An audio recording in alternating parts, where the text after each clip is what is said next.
السلام علیکم ورحمۃ اللہ وبرکاتہ، نحمدہ ونصلی علی رسولہ الکریم۔ ناظرین کرام، 6 ایسے مسائل جس میں اختلاف چلا آ رہا ہے اور غیر مقلدین کی ان میں اب واضح شکست ہو چکی ہے۔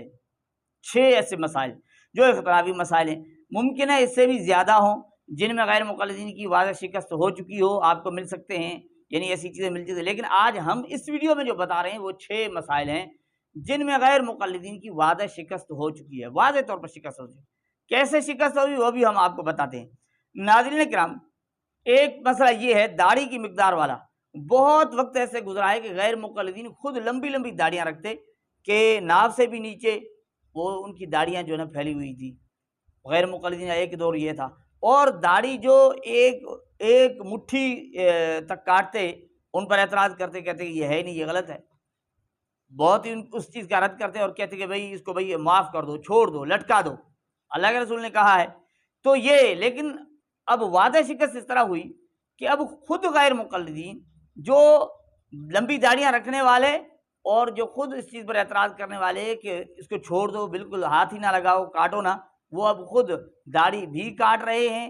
ان کے چہرے آپ دیکھ لیں، اس کا احسان اللہ ظہیر بھی دیکھ لیں اور یہ محمد عاقل بھی دیکھ لیں، ان کے چہرے دیکھ لیں، یہ خود بھی داڑیاں کاٹ رہے ہیں اور ساتھ ساتھ بتا دے بھی ہیں کہ بھئی اجازت ہے، جس طرح ذاکر نائک بھی بتا رہے ہوتے ہیں، عمر صدیق بھی بتا رہے ہوتے ہیں۔ اب واضح شکست اس چیز میں ہو گئی کہ پہلے تو اعتراضات کرتے تھے کہ بھئی یہ بالکل بات غلط ہے، اسے بالکل کسی طرح بھی نہیں کاٹنا چاہیے، ایک بال بھی نہیں چھوٹا کرنا چاہیے۔ اب وہ خود مان بھی رہے ہیں، عمل بھی کر رہے ہیں۔ اچھی اللہ کے رسول نے کہا کہ داڑھی کو چھوڑو اور مونچھوں کو کتراؤ۔ ابھی اگر آپ اسٹرکٹلی فالو کرنا چاہتے ہیں تو اللہ کے رسول نے کہا کہ مجھ میں دیکھو، میرے صحابہ میں دیکھو۔ اللہ کے رسول کی داڑھی کتنی بڑی تھی کوئی بھی صحیح حدیث میں نہیں۔ ایک ضعیف حدیث میں آتا ہے کہ اللہ کے رسول کی داڑھی چھاتی تک جاتی ہے، وہ ضعیف حدیث ہے۔ ٹھیک ہے، تقریباً 11 صحیح حدیث ہے جس میں لکھا ہے کہ صحابہ نے 1 منٹ کے بعد اپنی داڑھی کترا ہے، اور یہ وہی حدیث میں بھی ہے۔ صحیح بخاری نمبر 7 بک آف ڈریس میں حدیث نمبر 781 میں ابن عمر رضی اللہ عنہ کہتے کہ اللہ کے رسول نے فرمایا داڑھی چھوڑو، مجھ کو کتراؤ، اور 1 منٹ کے بعد اپنی داڑھی کو کاٹا۔ ایک تو اس چیز کو مانا بھی ہے، عمل بھی کیا ہے، تو یہ واضح شکست ہے اس مسئلے میں کہ غیر مقلدین اس مسئلے میں شکست کھا چکے ہیں۔ اب دوسرا مسئلہ ہے تقلید۔ تقلید کو وہ کسی طرح بھی نہیں مانتے، غیر مقلدین تقلید کو کسی طرح بھی نہیں مانتے، کہتے ہیں بھئی تقلید تو ہے نا شرک ہے، اور مشرک کا ٹھکانہ جہنم ہے۔ یہ واضح طور پر کہا کرتے تھے، یہ غیر مقلدین کا بڑا مسئلہ تھا۔ لیکن اب اس وقت ایک تو وہ خود تقلید کرتے ہیں، تقلید کے بغیر ان کا چارہ کار نہیں ہے، کیونکہ ان کا یہ عمل ہے۔ آپ دیکھ رہے ہوں گے تقلید کرتے ہیں، آپ ان سے جو تعریف پوچھیں وہ تعریف میں ہی تقلید کرتے ہیں، وہ تعریف بھی کریں گے نا، وہ بھی تقلید میں کریں گے بہرحال۔ لیکن اس وقت جو ہے نا، آپ یہ جو بڑی تعریف کرتے ہیں شیخ صالح فوزان کی، صالح فوزان بھی اس چیز کو مان چکے ہیں، اور یہی سوال ان کے مقصود الحسن سے بھی کیا گیا، تو انہوں نے بھی اس چیز کو مانا کہ بھائی عامی بندے کے لیے تقلید کے بغیر چارہ کار نہیں ہے، ائمہ اربعہ میں سے کسی نہ کسی کی تقلید وہ کرے گا، لازمی ہے۔ عن المذاهب الأربعة يقول هل يلزمني أن أتبع مذهب معين؟ يا أخي إذا أنك من العلماء فإنك تأخذ بالدليل، تأخذ من المذاهب والاجتهادات الفقهية ما يقوم عليه الدليل، وإذا كنت لا تعرف هذا فأنت عامي، فعليك أن تقلد مذهبا من المذاهب الأربعة، بأن تسأل أحد العلماء عما أشكل عليك وتعمل بجوابه إذا أجابك۔ مذهب العامي مذهب من يفتيه۔ نعم، یہ خود ان کے مقصود الحسن نے بھی مانا ہے۔ تو ناظرین کرام، اب دیکھیں نا، ایک تو ان کا عملاً تقلید کر رہے ہوتے ہیں، دوسری بات یہ خود مان رہے ہیں، تو اس چیز میں بھی ان کی واضح شکست ہو چکی ہے، جبکہ وہ عمل بھی کر رہے ہیں اور مان بھی رہے ہیں۔ تو تقلید کے مسئلے میں غیر مقلدین اس وقت شکست کھا چکے ہیں۔ اب تیسرا مسئلہ ہے ناف کے نیچے ہاتھ باندھنا۔ غیر مقلدین سینے پر باندھتے ہیں اور اسی کو سنت سمجھتے ہیں، ناف کے نیچے باندھتے بھی نہیں ہیں اور اسے سنت بھی نہیں سمجھتے۔ لیکن غیر مقلدین اس پر ان کے اعتراضات بہت ہم نے دیکھے، اختلافات، مناظرے، بہت ساری چیزیں دیکھی، لیکن اس وقت یہ اس بات کو بھی ماننے کے لیے آ گئے ہیں۔ ابھی قریب میں ہشام اللہ ظہیر نے اس چیز کو مانا، اگر کوئی اسے سنت سمجھ کر نیچے باندھتا ہے تو درست ہے۔ کوئی بندہ ہاتھ نیچے باندھتا ہے اور وہ اس لیے باندھتا ہے کہ وہ یہ سمجھتا ہے اور اس کی تحقیق یہ کہتی ہے کہ رسول اللہ صلی اللہ علیہ وسلم نے نیچے باندھا، اس کا عقیدہ درست ہے۔ تو جب اس چیز کو مان لیا کہ کوئی سنت سمجھتا ہے ناف کے نیچے ہاتھ باندھنے کو، اللہ کے رسول کی سنت سمجھتا ہے تو درست ہے، یعنی جائز ہے، تو پھر بات تو واضح ہو گئی کہ ان کی اس بات میں بھی شکست ہو چکی ہے، مان چکے ہیں کہ یہ سنت ہے۔ جب اس کے وہ اسے سنت نہیں سمجھتے تھے، اب سنت سمجھنے لگے ہیں تو شکست تو ہو چکی ہے نا۔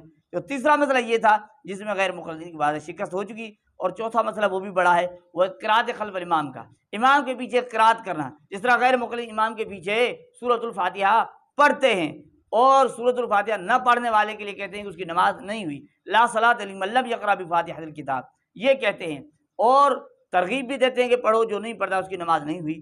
بہرحال ان کے دلائل ہمارے علماء کے دلائل اپنی جگہ، لیکن وہ مانتے نہیں تھے، قرآن کی آیات بھی نہیں مانتے۔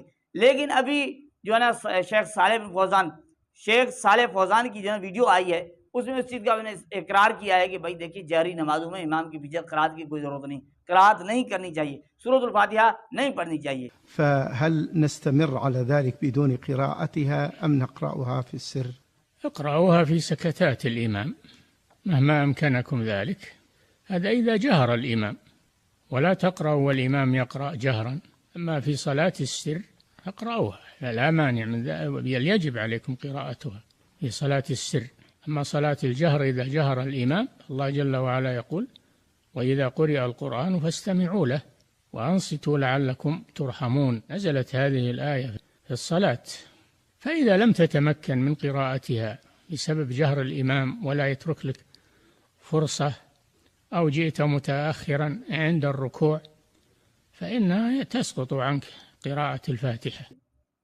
تو اب جب یہ چیز آ گئی ہے، ان کے خود شیخ اس چیز کا اقرار کر رہے ہیں، اعتراف کر رہے ہیں کہ بھائی پیچھے نماز نہیں پڑھنی چاہیے اور پیچھے سورۃ الفاتحہ نہیں پڑھنی چاہیے۔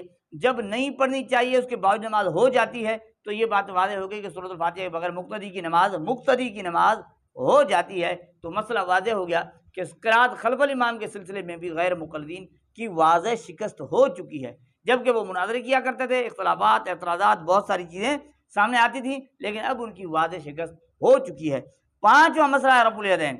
رفع الیدین، وہ رفع الیدین کے قائل ہیں، رکوع میں جاتے ہوئے، رکوع سے سر اٹھاتے ہوئے اور تیسری رکعت کی ابتدا میں، اور علماء اہل سنت ترک رفع الیدین کے قائل ہیں، کیونکہ پہلی تکبیر ابتدا میں رفع الیدین کے قائل ہیں، یعنی بعد میں پوری نماز میں ترک رفع الیدین کے قائل ہیں۔ تو اس سلسلے میں بھی غیر مقلدین کی واضح شکست ہو چکی ہے۔ وہ کس طرح؟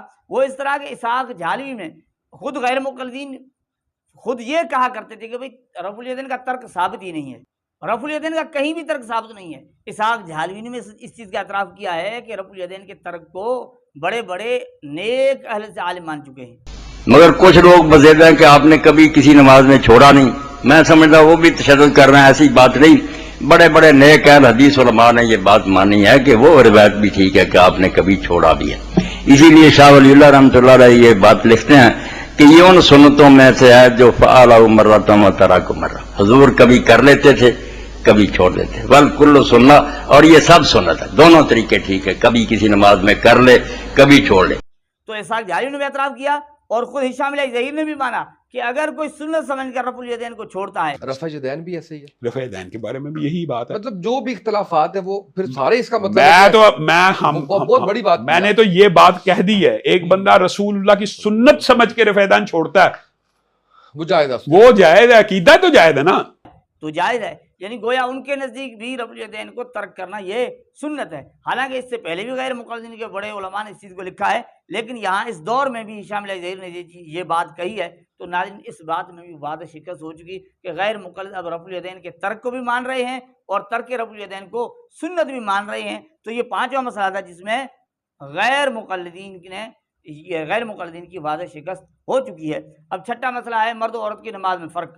غیر مقلدین کہتے ہیں مرد و عورت کی نماز میں کوئی فرق نہیں ہے، مرد یعنی اٹھ کر سجدہ کرے، عورت بھی اس طرح یعنی سجدہ کرے یعنی مرد کی طرح، تو کوئی فرق نہیں ہے۔ وہ کہتے ہیں اگر مرد جو ہے نا پاؤں پھیلا کر ٹانگیں پھاڑ کر کھڑا ہوتا ہے تو عورت بھی اس طرح کھڑی ہو۔ یہ غیر مقلدین کا طریقہ کار ہے کہ مرد و عورت کی نماز میں فرق نہیں، لیکن ان کے غیر مقلد اسحاق جھالوی اس چیز کو مان چکے ہیں اور عورتوں کو ترغیب دے رہے ہیں کہ کبھی اس طرح نہ کرنا، مرد و عورت کی نماز میں فرق ہے کیونکہ یہ پردے کا مسئلہ۔ عورت اور مرد کی نماز میں کیا فرق ہے؟ پڑھنے میں؟ ہاں بہت اچھی بات. یہ بھی اب ایک مسئلہ بن گیا, لوگ اس پر کتابیں لکھ رہے ہیں کہ عورت اور مرد کی نماز جو ایک طرح کی, ایک ہی طرح وہ سجدے کریں, ایک ہی طرح رکوع کریں, سارا کچھ ایک ہی طرح کریں. ہمارے اہل حدیث علماء صلاح الدین یوسف کے جیسے ہیں وہ رسالے لکھتے ہیں, مگر یہ بات پوری امت کے اجماع کے خلاف ہے. بالکل ساری امت کے علماء کسی گروہ کے بھی تھے نا, سب متفق تھے, صحابہ اور تابعین سے لے کر کوئی اختلاف نہیں تھا کہ عورت کی نماز الگ ہے, مرد کی طرح نہیں اس میں پڑھنی. اس نے ایسے پڑھنا جس میں سطر ہو, پردہ ہو, کوئی اس کا عذر نمایاں نہ ہو. جب یہ فتنہ شروع کیا ہے ان لوگوں نے کہ نہیں مرد کی طرح ہی پڑھے, تو مولانا غزنوی رحمۃ اللہ علیہ کے خاندان کے لوگوں نے فتویٰ دیا کہ تم ساری امت کے خلاف ایک نیا دین نکالی. مگر یہ بات نہیں آئے, اب عورتیں بھی اٹھ کر سجدے کر رہی. بالکل میری بچیاں خدا کے لیے مانیں یہ مسئلہ جھوٹا ہے. عورت کو بالکل الگ سجدہ کرنا چاہیے, اس کے پاؤں ایک طرف کو ہوں, پیٹ جو ہے وہ بھی رانوں کے ساتھ لگا ہوا, زمین پر بچھی ہوئی ہو, رکوع بھی ہماری طرح زیادہ جھک کرنا کہ اس. تو ناظرین کرام جب غیر مقلدین مان چکے کہ مرد و عورت کی نماز میں فرق ہے, عورتوں کو ترغیب دی ہے, تو اس مسئلے میں بھی غیر مقلدین کی واضح شکست ہو چکی ہے کہ مرد و عورت کی نماز میں فرق ہے. ناظرین یہ 6 مسئلے تھے جو ہم نے آپ کی خدمت میں پیش کیے, جن پر غیر مقلدین اعتراضات اور اختلافات پائے جاتے ہیں اور مناظرے کیے جاتے ہیں, لیکن غیر مقلدین کی اب اس میں واضح شکست ہو چکی ہے کیونکہ ان کا خود کا اعتراف و اقرار سامنے آ چکا ہے. اللہ جل جلالہ ہمیں ان کی حقیقت کو سمجھنے کی